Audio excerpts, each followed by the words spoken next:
అందరికీ నమస్కారం అండి. Welcome to Astro Today. ఈరోజు క్విక్ టాపిక్ వచ్చేసి గజకేసరి యోగం గురించి మాట్లాడుకుందాం. మనలో చాలామందికి డిఫరెంట్ పర్సెప్షన్స్ అనేటివి ఉన్నాయి గజకేసరి యోగం పైన. అండ్ ఇంకొకటి ఏంటి అనంటే నా చాట్‌లో గజకేసరి యోగం ఉందండి. దానివల్ల నాకు ఉత్తమ ఫలితాలు అనేది రావట్లేదు అన్న క్వెషన్స్ కూడా రావడం జరుగుతుంది.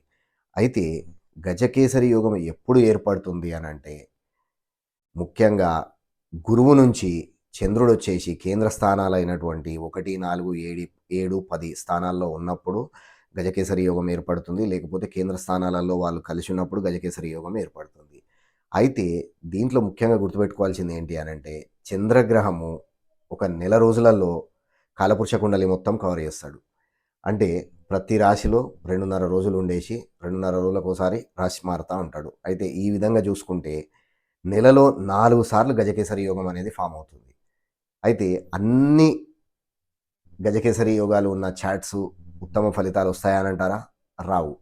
దీంట్లో ముఖ్యంగా గుర్తుపెట్టుకోవాల్సిన ఇంకో అంశం ఏంటి అనంటే గురుపాలిత లగ్నాలు.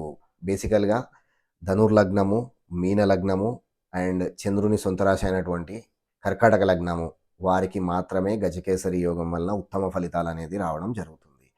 అదేవిధంగా గురుపాలిత లగ్నాలైనటువంటి మేష లగ్నము, సింహ లగ్నము, వృశ్చిక లగ్నము వీటిలో కూడా మోస్తారు ఫలితాలనేది రావడం జరుగుతుంది. అంతే తప్పించేసి అని మిగతా ప్రతి ఒక్క చాట్‌లో గజకేసరి యోగం ఉంది, ప్రతి ఒక్క చాట్‌లో ఉత్తమ ఫలితాలు అనేటివి వస్తాయా అని అంటే మాత్రం ఖచ్చితంగా రావండి.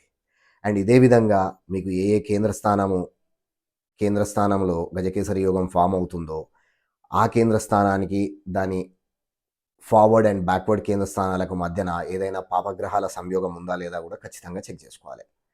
ఈ రోజుకొచ్చేసి ఇది క్విక్ ప్రెడిక్షన్ అండి. Thank you so much for watching my video. I'll see you tomorrow.